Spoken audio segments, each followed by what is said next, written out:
of the highlights of Down to Earth this month. Now, the first thing was regarding the vaccination drive in US. US, as we have seen, after the change of governance, has been able to bring down the numbers of COVID cases significantly. As of 11th May, nearly 36% of the population was able to get vaccination, and everyone in US plans to get vaccinated by the end of July, and therefore we have been focusing on public health infrastructure and how the economy opens up and its implications on the livelihood. So vaccination and reducing the infections and reinfections is one of the primary concerns. Recently, double mutant B1617 has been in news, and we have seen the double mutant growing rapidly in countries like Singapore of recent, and this has been attributed to the changes in the spike protein. Now, these mutants that have been registered, it is seen that even the vaccinations of Covaxin can reduce or neutralize the variant to certain extent. There have been two mutations which have been focused, which are E484Q and L425R, and both of these needs to be checked because they are highly transmissible. The next is one of the interesting case studies about Loktak Lake. Now, Loktak Lake, we have the floating village which is known as Champu Kongpong village, and this lies in the Loktak Lake in Manipur. Only 20 people at given point of time can enter the meeting hall in this village, because otherwise the meeting hall can actually sink, and the rest of the members can attend the meeting from their canoes which are kept near the meeting hall. Now, what is very interesting to note, it is one of the largest freshwater lakes in Northeast, and in the Imphal Valley region, this is one of the basic places that we have seen. The most interesting thing to note about this village, the Champu Kongpong village, is that this does not have any basic facilities. Only two basic facility is, one is the community meeting hall and other is a floating elementary school. Besides that, for all other requirements, they have to visit the Imphal region. Now, how this floating houses, or what they call as fumdis, are maintained. Now, these fumdis are working on a simple principle of buoyancy. So, the people here, the native tribals here, have developed the skill to actually prune the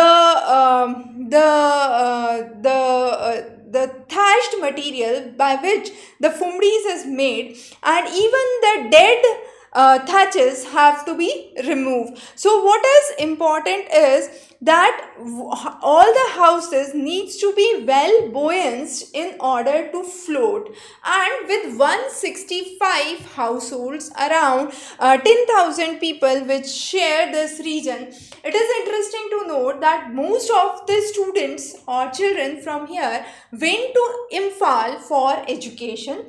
Now, what happened during the lockdown period? And also it is interesting to note that the people here have their primary occupation as fishing, and they catch the fish, they smoke the fish. Now, a smoked fish is considered as delicacy in most of the Northeast. Also, it increases the shelf life, so it can be preserved for longer time.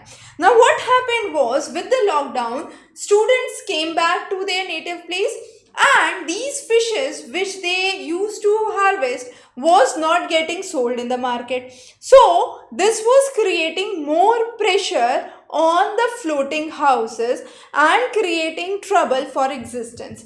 So the people here devised a new methodology. Rather than doing or keeping the fishes as smoke dried, they tried to do as sun dried fishes, and these sun dried fishes could last even longer, along with reduced weight, and that reduced the impact or the weight on the floating region. So that's again important to note. Now what happens is, these fumdis or houses that are created are tied to one another in certain desired purpose. So bamboo poles are put in places in the region to build the dwellings known as Kangpong Shangs, and these are the shelter huts. Now, these are maintained through the soggy biomass which accumulates in the region, and also in the meanwhile over the years we have seen a lot of collection of edible wild fruits have been seen in this region. However, recently we have seen that with the construction of the barrage, this production has declined and the seasonal variations have reduced. So now, as of now, fishing remains the only occupation. This occupation is no more seen. So there has to be a traditional practice of harvesting the fish, and that traditional practice is known as Athafum Namba, which is again unique to this region. Now people have to invest lots of money into the fishing equipments, buying the fishing gears, fishing nets. Lakhs of amount has to be spent by the people here. Now what do they do? There are unjas or the middlemen who buy the fishes from them and sell it to the market in the neighboring states. Now these unjas give a very high rate of interest for the loans that the people have been taking, and therefore the people have been significantly getting affected. Their economic status have been getting affected significantly, and more further after the COVID pandemic. Now if we focus on the Loktak Lake in Manipur is a wetland area. It has 9 rivers and 20 small rivulets which drain into the Manipur river, which is part of the Chindwin Iravdi river system. Now what happened in 1983, National Hydropower Corporation started to create a barrage. This barrage was at a confluence of Tuita River along with the Ithai Khonu, near the Ithai Khonu village, and this barrage was known as Ithai Barrage since it was near the Ithai Khonu village. Now this Ithai barrage was used to feed nearly 105 megawatt of hydroelectric power project, and because of which this wetland got affected. Now once the wetland was affected, the lake did not have seasonal variations. Fumdis that used to sink to the lake bed during the dry season. So what technically happened was these fumdis during the dry season would sink down to the lake bed. When the rain comes, this would get some terrestrial biomass, and as a result these wild edible fruits could be grown here. Now with this barrage being constructed, this process was not witnessed. Also, the variety of fishes, the migrant fishes which were coming to the Chindwin Iravdi river system from the upstream region have been stopped, and it is seen that nearly 1/3 of the migrant species of fishes have declined. Also, because of the construction of the barrage, there is siltation problem. There has been untreated sewage coming into the region, and this has been degrading the ecological setup of the region. Not far in 1993, this region was declared as a wetland under the Ramsar Wetland Convention. Just 3 years later, it was listed as a part of Monterey's record, which says that the ecological degradation has been significant in this region. And recently, on November 2020, the Election Commission recognized the existence of this village, and since it was removed in 1980s from the electoral records, it has been brought into electoral records again, and a polling booth has been established. Now the residents believe with the establishment of a polling booth here, government and the local authorities would invest into the common people's well-being, and there could be more chances of ecological survival that could be possible for the villagers here. The next is another interesting topic, and that is Giloy. Giloy is a Ayurvedic medicine which is known as Guduchi, that means protector from diseases. It is also known as Amrita or nectar, that means it has a property to make person immortal. Now Giloy or Tinospora cordifolia has an important constituent, the leaves and the stem. It's believed that with the giloy leaves, herbal teas could be prepared or herbal kadas could be prepared. And these giloy had been widely used in 2010 in the neighborhoods of South Delhi when chikungunya became very, very prevalent in the regions of Delhi. This is definitely a prophylactic way of reducing high viral fever load. Now, giloy leaves are rich in vitamin C and minerals, and the stem is rich in starch full of calcium and iron. The stem also helps to control issues like diabetes, arthritis, strengthens the immune system and helps in digestion. It is believed that if giloy is grown along with neem plant, there is probability that the medicinal properties of neem are transferred to giloy since they are grown in the same soil, and this could further help. 2018 research shows by ICMR that hepatitis A has successful recovery because of giloy.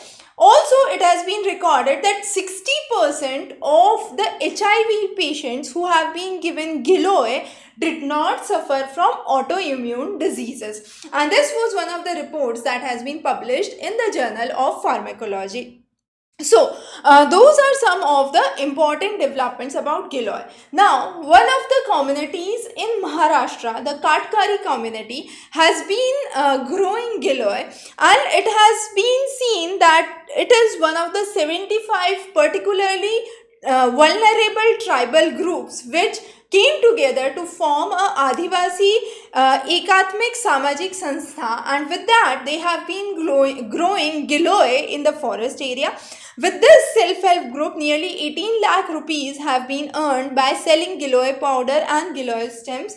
It is believed that fresh giloy is much more beneficial. Fresh giloy leaves are much more beneficial than the dried format. And giloy has been originally found in Indian subcontinent. It has been found in the regions of India, Myanmar, China, Sri Lanka. So those are some of the benefits and the ideas about giloy. The next is a report where we say cities would be getting unsustainable.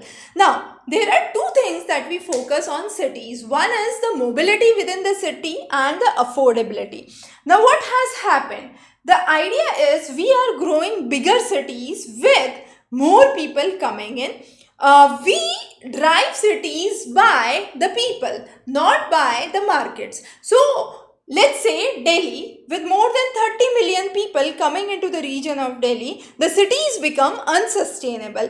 And this has been predicted not only for cities in India like Delhi and Mumbai, but also worldwide, and across the globe we have witnessed that cities have not grown in the way they should grow. So rather than making smaller cities the centers of growth, we are driving in people to the bigger cities, and these cities are getting driven by highly skilled people with less of floor area. Now, the floor space index, what we call, is the maximum floor area that can be built, that we can have on a plot of land. Now, let's say on this plot of land there are 10 floors, so you would have the floor space index which would be distributed among the 10 people. Now what happens even in the smaller cities in India, rather than having economical housing spaces, there are luxury apartments which are built, and this significantly has a negative impact on the sustainability. If this continues, we would see a sudden fall in the labor market, and if there is a fall in the labor market, the cities would further become unsustainable because you would not get adequate labor in the city. So, for example, in Mumbai, we have seen the Bandra Worli ceiling most of the times in news, even towards the time of Taute cyclone, this was in news. Now, Bandra Worli Sea Link is a project which is connecting already two constrained land masses, and there is no further scope for land expansion. However, if it was one of the three bridges across the Thane Creek or the South Mumbai with Navi Mumbai and the mainland, we could have extra area that could have been occupied, and this would have brought in more space into the already congested cities. So, proper planning to make the cities more sustainable is very, very essential and very, very important. We have seen similar pictures in United States with the Detroit example. Now, Detroit is one of the famous cars manufacturing centers in the United States, and it has been registered that when Detroit saw robotization of the industrial sector, there was a collapse of the of the labor market which was seen in these industries, and those could be a picture because of the collapse of labor market due to pandemic in the major cities in India. So bringing in sustainability is important. Now this is the vaccination statistics of India. As of 14th May 2021, we have 16% people who have received the first dose, 5% received the second dose, and 3% have tested COVID positive. That means they have built up the immunity. 90% have been given Covishield and only 10% have been administered Covaxin. So this is the breakup as we have seen by the doses administered so far. We have seen that the test infrastructure, we have been trying to amend the guidelines. The rapid antigen test guidelines say that more than rapid antigen test should not be more than 30% because the accuracy for a RT-PCR test is much more higher. However, there have been amendments done for allowing more rapid antigen testing, which has higher probabilities for getting false negative results. Also, children are now catching viral, and with mild symptoms, sometimes they develop immunity. So it is part of the inoculation regime, as well as it could be either through the antibodies which are created by the body or through the vaccination. But it is believed that countries like India, Canada, US would have a huge way to go because there is a huge proportion of runaway community transmission. That means with the pandemic, the migrants start to run away, and when they run away, there is a community transmission to the region that they proceed to. So eliminating COVID by all means become a difficult task, and it is more of getting endemic to certain areas. 5% of the country's population had symptomatic according to calculations, it is believed that 5% of the country's population gets COVID positive per day in India. So that is a significantly higher proportion that has been seen, and over the years we have been focusing on how these developments could have been taken into account. So there are various models that we talk about. One is the Sutra model, susceptible, undetected, tested positive and removed approach. Now government backed models have been focusing on COVID-19 and predicting India's second peak.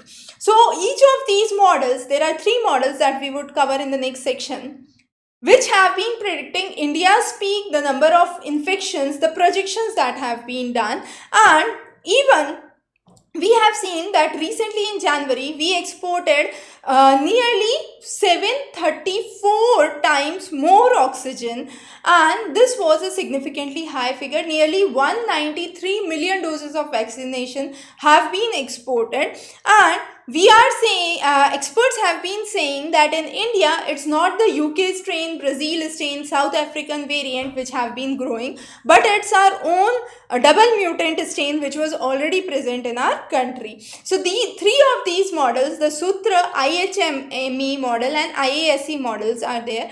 Now these models have been mentioned here and the projections have been given. The infection rate as of now is 5%, but that means that the number of the cases that have been undetected needs to be multiplied by 20 in order to get the actual number of infections that have occurred in the country.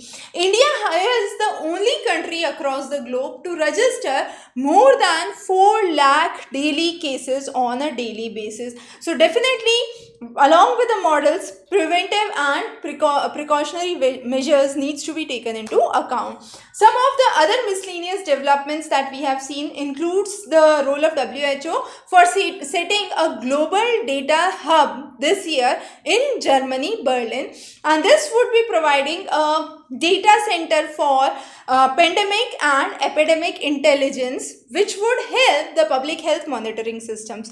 China has been talking about launching satellite imaging database which contains information of more than 1 million geographical locations to help artificial intelligence tools to make fewer errors while identifying the place from the space. So while identifying from the space, we need to have accurate geographical locations, and this would be helpful by the China's new measure and the new satellite imaging database system that would be launched, which would have 1 million geographical locations that would be tracked.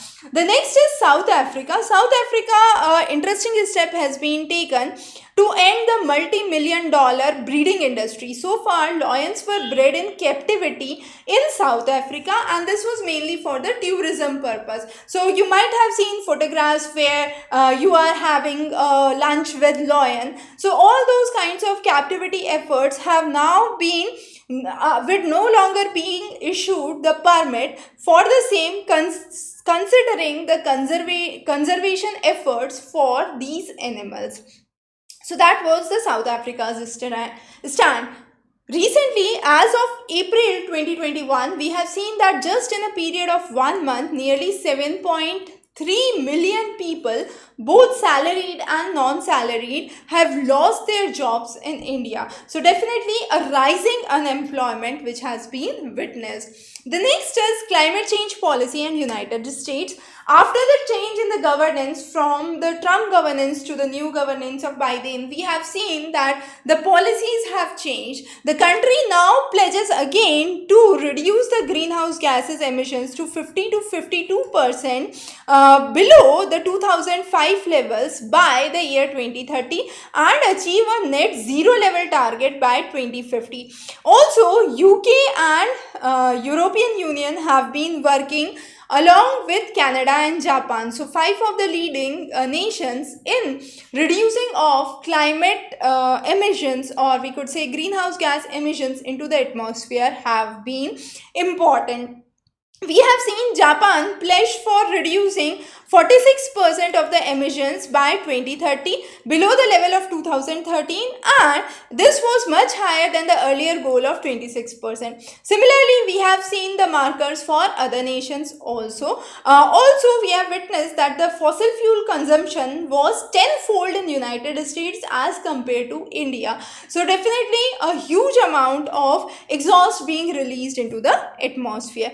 The next is the forest rights. Forest rights, we have been focusing on 2 regions. One is the Gondia region and the next is the Gadchiroli region. Gadchiroli and Gondia, both of those are important because scheduled tribes and the Tribal Dwellers Protection Act fall under these regions. There are 2 acts that fall. One is the individual forest rights and the next is the community forest rights. So individual forest right and community forest rights are important, while the individual forest rights are non-alienable land rights over an area of not more than 4 hectares to a cap of 4 hectares. The community forest rights are much more wider, and it is the responsibility of the Gram Sabha as a whole to look into the forest rights. Now, Gondia has been historically important because it has been part of the Gond dynasty and later on the Bhosle dynasty of Nagpur. So Bhosle and the Gond dynasty were the rulers, and both of those focused on the ways of water conservation. So lot of water conservation methods have been created. So ponds, tanks have been created as water conservation efforts, and people have been traditionally doing so. As a result, they are now able to grow and diversify their cropping patterns. So what kind of vegetation? Tendu, which is to be procured only by the government, sold only to the government. And then we have chili, drumstick are some of the common crops which are now grown in these regions, and these have benefited the people. Also, while the people have been growing and depending on the ponds and the tanks in this region, the ownership of these ponds and the tanks have been transferred to the irrigation department, and therefore there has been news around it, and those were some of the important issues. So as we focus, this issue focused mainly on Giloy, Loktak Lake, and then the COVID pandemic, how the vaccination models and how the COVID models have worked in India, the three important models that have been laid down and the projections by those models. We are covering down to earth every fortnightly. So every month towards the end of the month, you have the issues of Yojana, Kurukshetra and Down to Earth, which are available on our channel. The handouts for the same are available at Examre's current affairs section. So by any case, if you have any questions, any queries, feel free to post us in the comment section below, or email us to admin@examres.com. Have a wonderful day ahead.